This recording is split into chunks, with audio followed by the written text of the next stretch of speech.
Word Up magazine, and now all I do is daydream. One of the many questions that I receive is, LaDale, how do I get into those rooms? Well, this interview series is just for you. So welcome to the room. We on now. They respect us cause we on now. Money up, run the whole town, don't we? This power money can't slow down. Money won't slow down. Ooh, we doing a lot. How we got on top. How we got on the top. Network and hustle.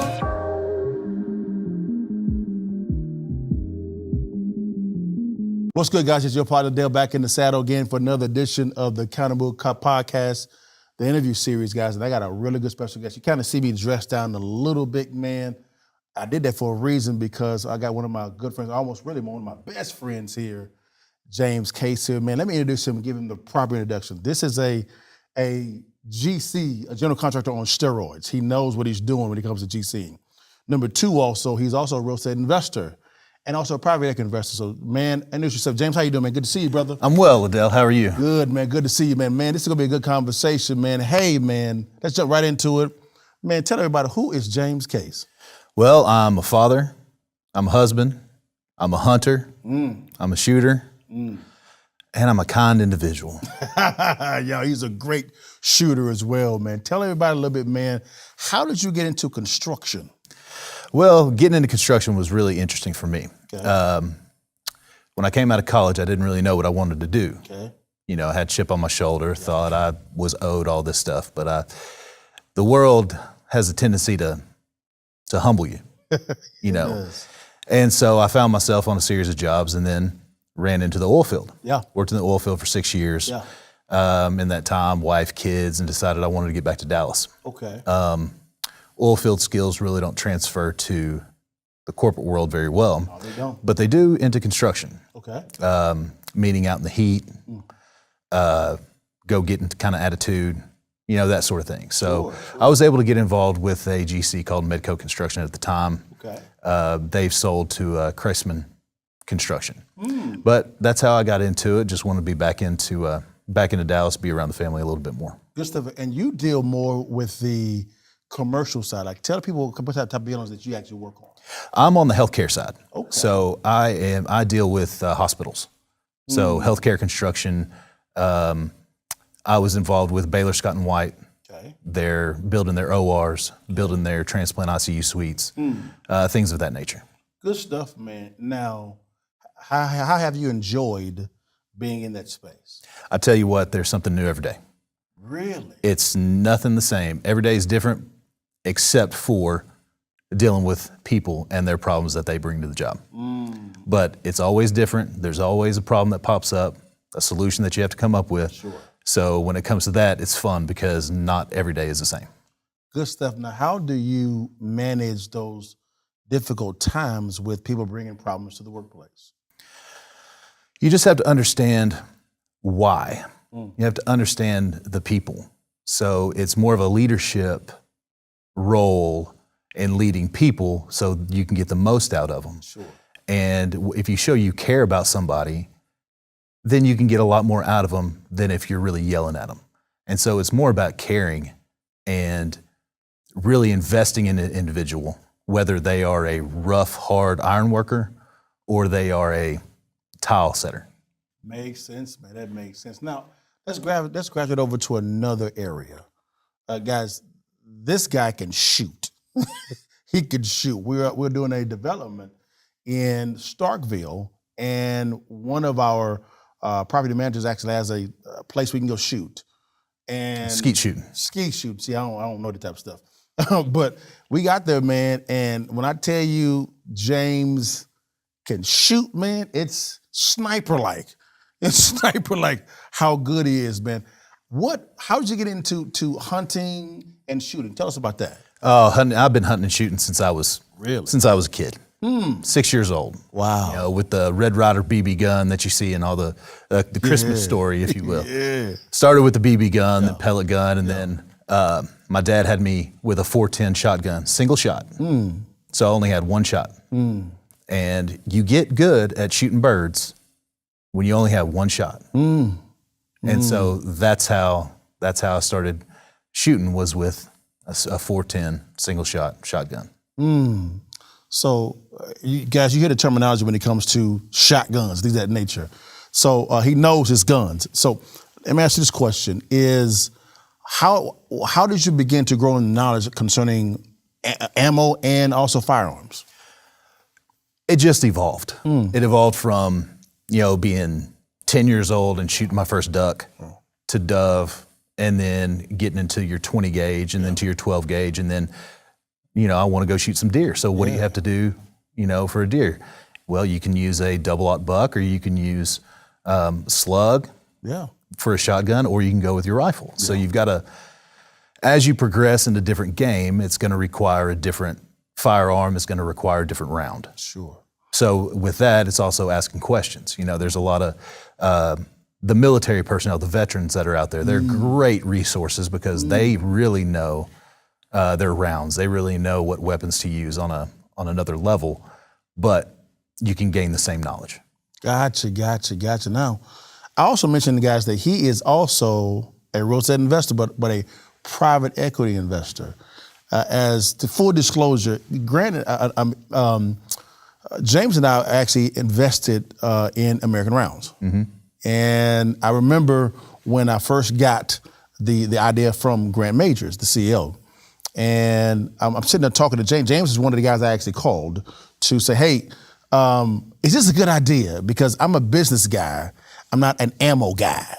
And so James said, wait a minute, what is this again? As I said, it's an AI-powered unattended retail machine. And he said, wait a minute, what?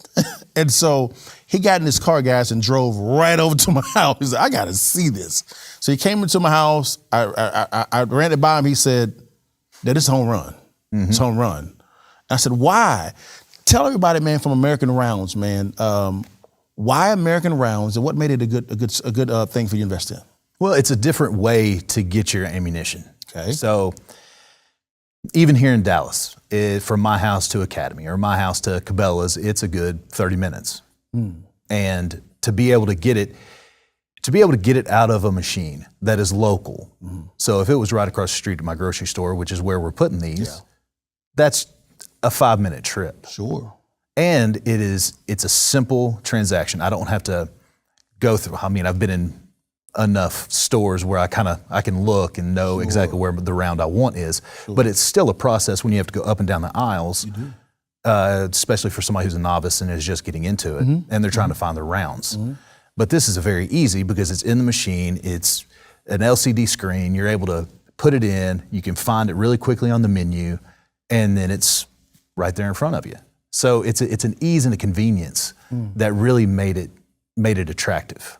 You're actually right about that, because in our due diligence time frame, James and I went to Cabela's and we walked the aisles. He was like, he gave me a lesson on just ammo, what ammo's for the firearm, and he would say, look at the store.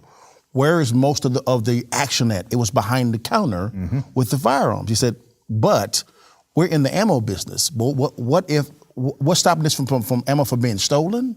Because you can walk in and buy ammo like candy.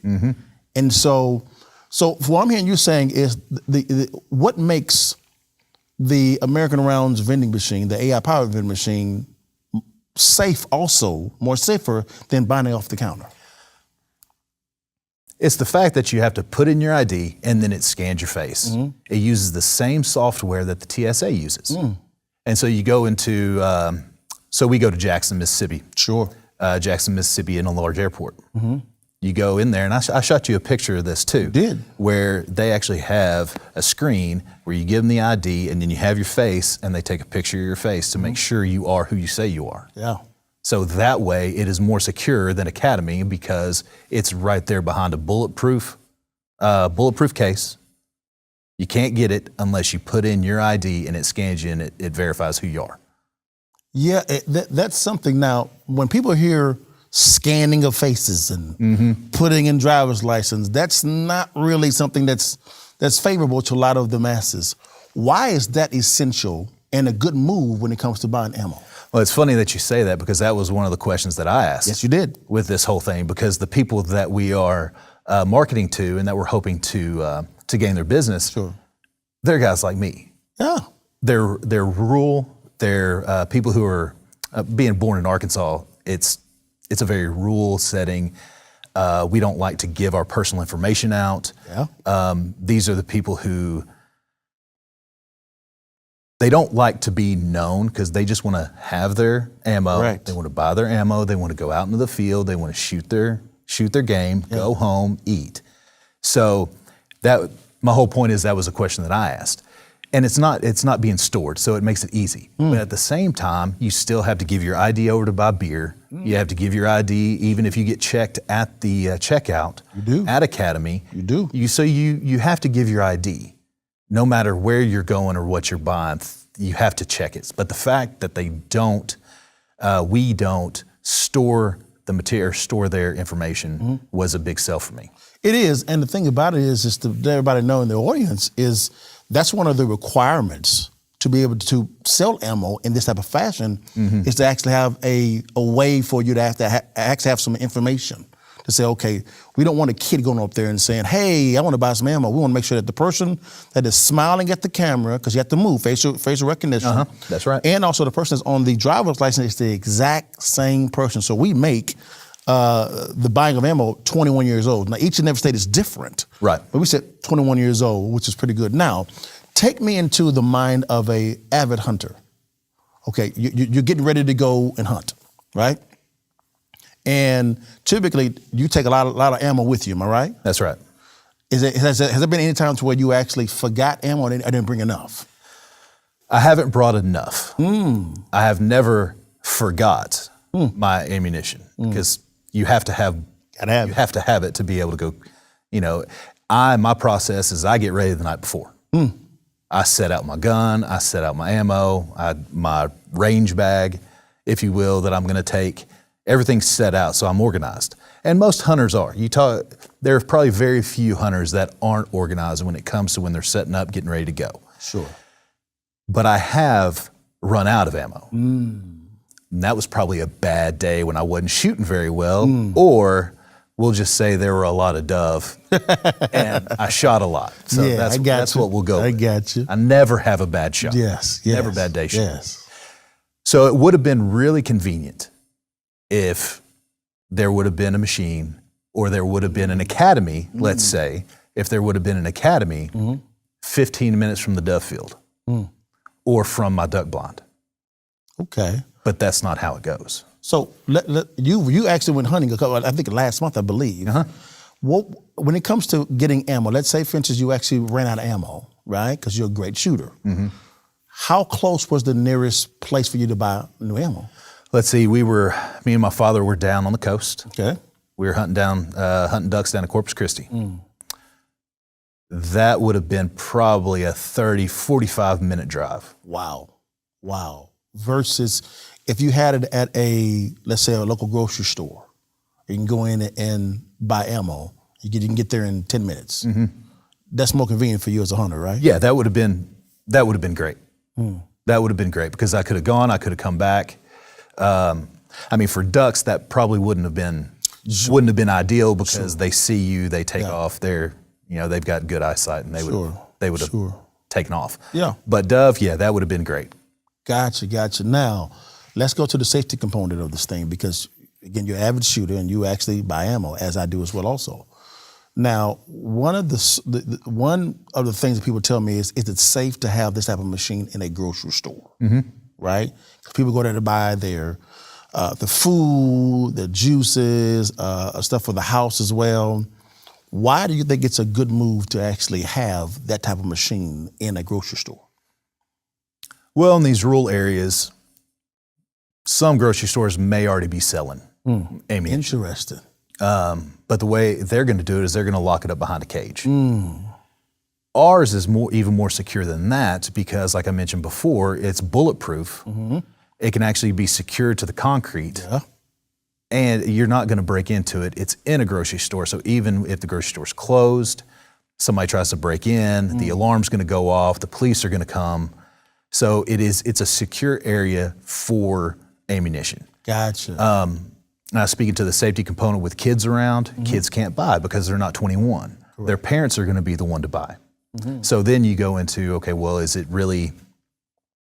that secure? Well, yeah, it is that secure because you still have the IDs you have to go through. Yep.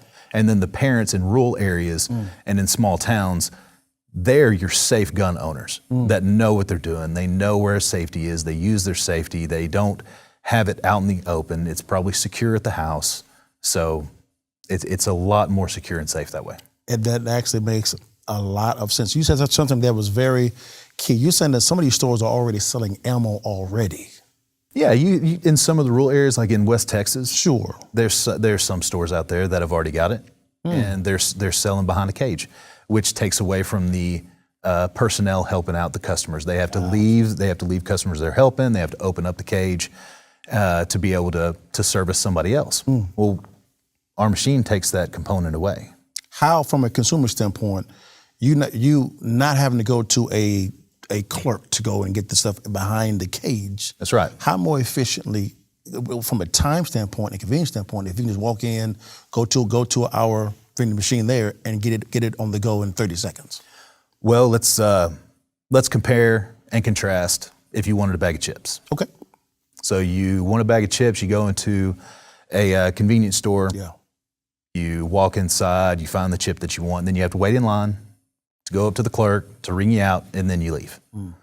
Well, if there's a vending machine that you can go to and grab the chips, you're in and out in half the time. All right, apply that same concept to ammunition with an AI machine. It's the same concept. Gotcha. Instead of having to go up, find the clerk, wait on the clerk to finish helping the customer they're helping, come over, open up the cage, give you your ammunition, and then go and pay for it. You just go straight up to the machine, put in your order, wait for it, and then you're out. Cuts time down in half, and then you're back out in the field, and Bambi comes around that's got a 12-point rack, and you're ready to get him. And the thing about it is how much is timing a big key when it comes to hunting? When it comes to hunting, time spent in the stand is when you're going to make your shot and when you're going to see that buck that you've been stalking throughout the whole season. You have to be in the stand, or you have to be in the blind, or you have to be on the row of trees to be able to get your kill. So timing is essential. So the less time you're in the store and the more time you're in the stand is crucial. Yes. Man, these are jewels here, man. These are jewels here. Now, let's dive into a little bit of when it comes to safety at these grocery stores. The one thing I noticed is when you and I were at Cabela's, right, walking through, I've never heard of some form of attack at Cabela's. Right? I never have. I'm like, But you see a lot of this stuff going on at some grocery stores. From a security standpoint, right? And this is really in the rural areas, because that's our target audience there. If you actually have this type of machine there, right? You can buy the ammo at this speed with this type of security, right? How does that basically kind of de facto secure the grocery store?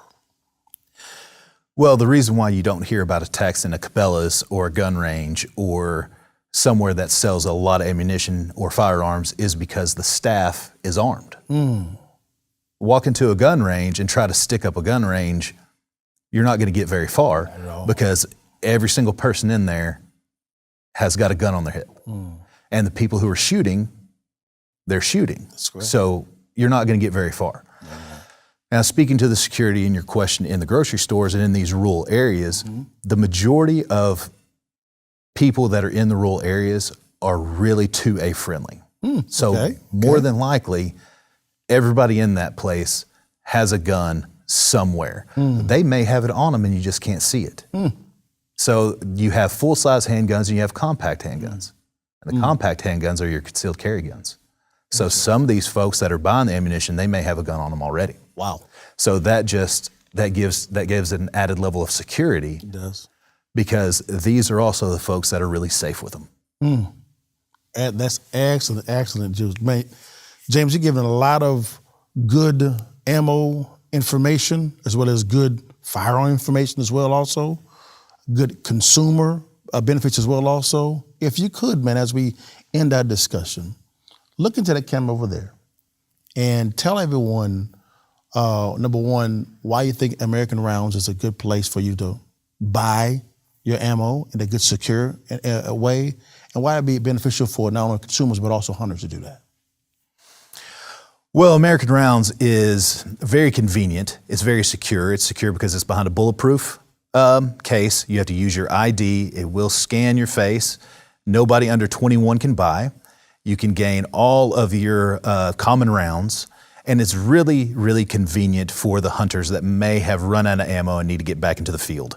Or they've noticed that they didn't bring enough, and before they go to the field, you can go ahead, you can stop in the grocery store, you can get your beef jerky, you can get the snacks that you need while you're out in the stand, because we all know that we get hungry while we're sitting there waiting for the deer to come. And so it's just an added benefit, and it's quick, easy, and secure. Guys, man, there you go. You have it. You have not only a person that's actually invested in the firm, and number two, he's an avid hunter as well, and he knows about firearms and ammo, that you know how safe, secure, and also convenient with acquiring ammunition at American Rounds, guys. Man, James, phenomenal time, man, phenomenal information, guys. Hey, man, thanks so much for tuning in for another edition of the Countermove podcast interview series. We see you next time, guys. Stay blessed and holla at your butt.